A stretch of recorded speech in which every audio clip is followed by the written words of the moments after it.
गिनती अध्याय 17।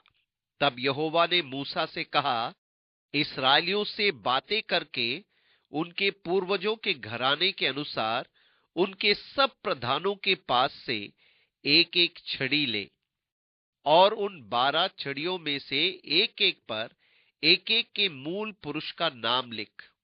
गिनती 17 पहला और दूसरा पद। अर्थात हर गोत्र में से एक पुरुष का नाम लिख, और लेवियों की छड़ी पर हारून का नाम लिख, क्योंकि इस्राएलियों के पूर्वजों के घरानों के एक एक मुख्य पुरुष की एक एक छड़ी होगी।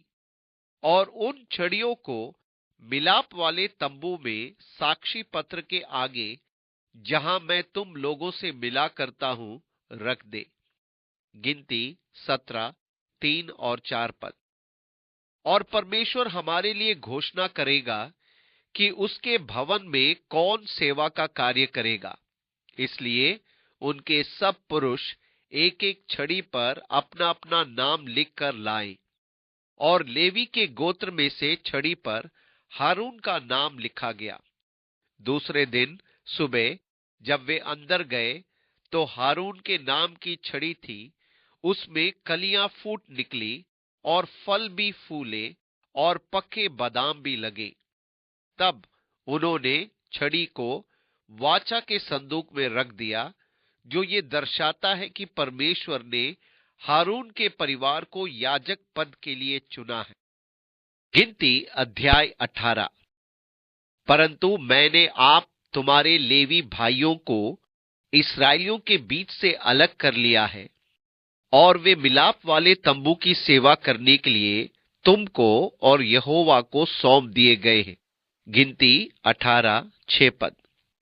वे आगे याजकों की मजदूरी जो उनको देना है उसके बारे में कहता है।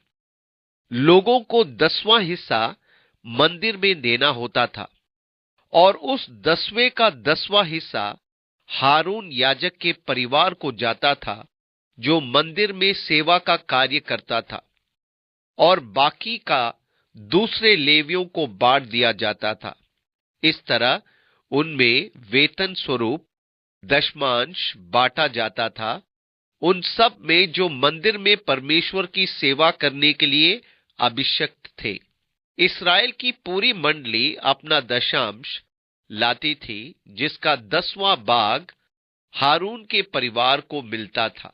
पवित्र वस्तुओं की जितनी भेंटें इस्राएली यहोवा को दे, उन सबों को मैं तुझे और तेरे बेटे बेटियों को सदा का हक करके दे देता हूं। ये तो तेरे और तेरे वंश के लिए यहोवा की सदा के लिए नमक की अटल वाचा है। फिर यहोवा ने हारून से कहा, इस्राएलियों के देश में तेरा कोई भाग न होगा, और न उनके बीच तेरा कोई अंश होगा। उनके बीच तेरा भाग और तेरा अंश मैं ही हूं। गिनती 18 19 और 20 पद। ये मुझे बहुत अच्छा लगता है कि परमेश्वर ने उनसे कहा, तुम्हें उत्तराधिकार में भूमि नहीं दी जाएगी, क्योंकि तेरा भाग और तेरा अंश मैं ही हूं। गिनती अध्याय 19। अध्याय 19 में शुद्धिकरण के नियम दिए गए हैं। व्यवस्था की जिस विधि की आज्ञा यहोवा देता है वो ये है कि तू इस्राएलियों से कह कि मेरे पास एक लाल निर्दोष बछिया ले आओ, जिसमें कोई भी दोष न हो और जिस पर जुआ कभी न रखा गया हो।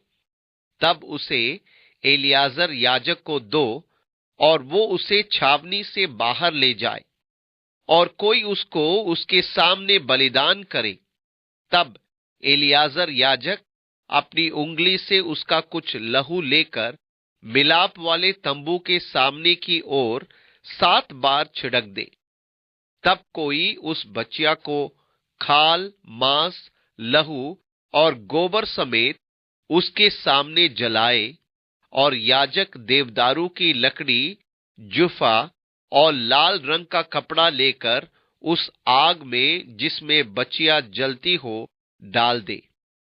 तब वो अपने वस्त्र धोए और स्नान करे, इसके बाद छावनी में तो आए, परंतु सांझ तक अशुद्ध रहे।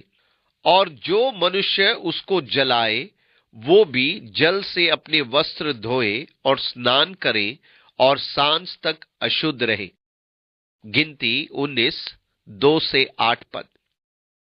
एलियाजर ने बलिदान चढ़ाया था, अतः वो अशुद्ध था। अब इस बलिदान की राख को उठाने के लिए किसी शुद्ध पुरुष की आवश्यकता होती थी। इस राख को अशुद्धता से छुड़ाने वाले जल के साथ छिड़का जाता था। यह शुद्धता का चिन्ह होता था। कुछ लोग इस लाल बचिया में प्रभु यीशु मसीह के बलिदान और परमेश्वर का वचन तथा पवित्र आत्मा का धोए जाने का प्रतीक देखते हैं।